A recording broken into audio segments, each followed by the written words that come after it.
Beirut is the most westernized of all Arab capitals. The evidence of the French colonial period here is as stark as it is in Quebec. In the days of the French, Beirut was a Mediterranean tourist paradise.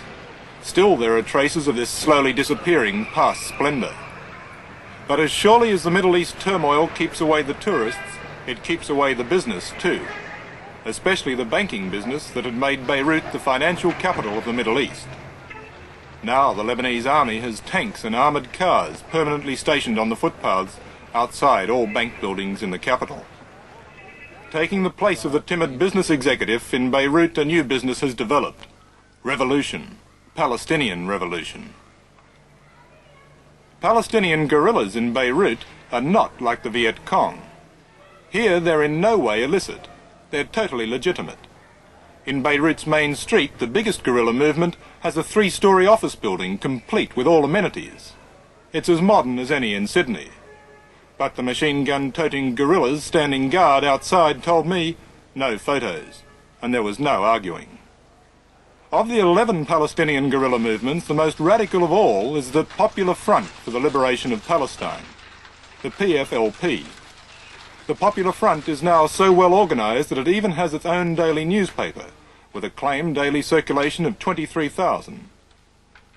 It was the Popular Front that hijacked and blew up 3 jet aircraft at Revolution Airport in the Jordanian desert. And it was the Popular Front that dynamited the Pan-American Jumbo at Cairo. The Beirut leader of the Popular Front is Ghassan Kanafani. He was born in Palestine but fled in 1948, as he puts it, from Zionist terror. Since then he's been plotting the destruction of both the Zionists and the reactionary Arabs. I know what I know really, that the history of the world is always the history of weak people fighting strong people. Of weak people who has a correct case fighting strong people who use their strength to exploit the weak. Turn to the fighting that's been going on in Jordan in the recent weeks. It's your organisation that's been one side of the fight. What has it achieved? One thing, that we have a case to fight for. That's very much. These people, the Palestinian people, prefer to die standing than to lose its case. We achieved proving that the king is wrong. We achieved proving that this nation is going to continue fighting till victory. We achieved that our people could never be defeated. We achieved teaching every single person in this world that we are a small, brave nation who are going to fight to the last drop of blood to put justice for ourselves after the world failed in giving it to us. This is what we achieved. It does seem that the war, the civil war, has been quite fruitless. It's not a civil war. It's a people defending themselves against a fascist government, which you are defending because just King Hussein has an Arab passport. It's not a civil war. Well, the conflict... It's not a conflict. It's a liberation movement fighting for justice.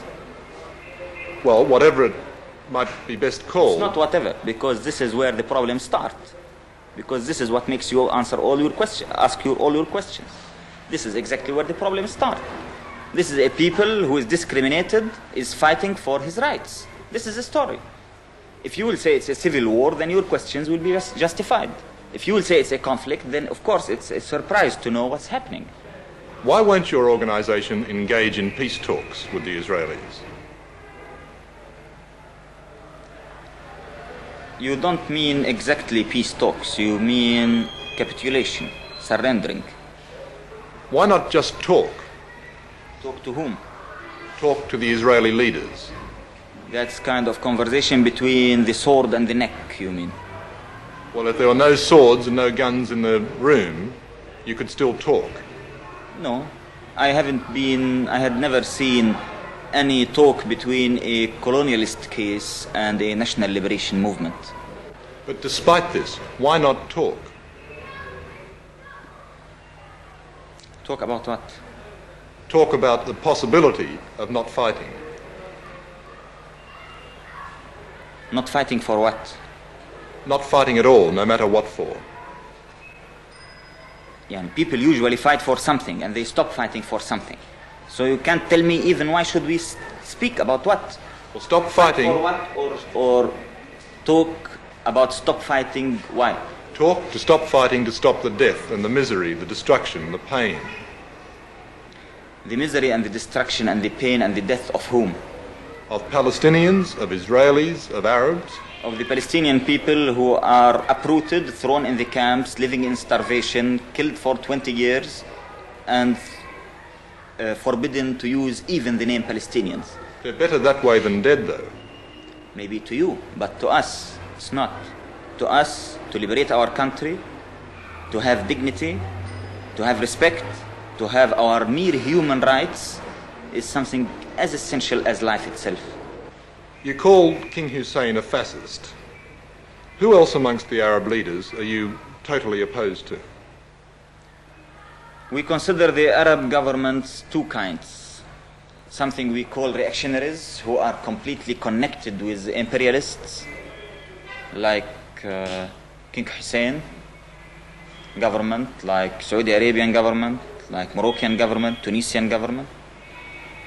And then we had some other Arab governments which we call the military petit bourgeoisie governments.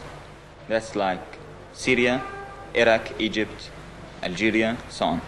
Just to end with, let me go back to the hijacking of the aircraft. On reflection, do you think that is now a mistake? We didn't make a mistake in hijacking them. The contrast. We did one of the most correct things we ever did.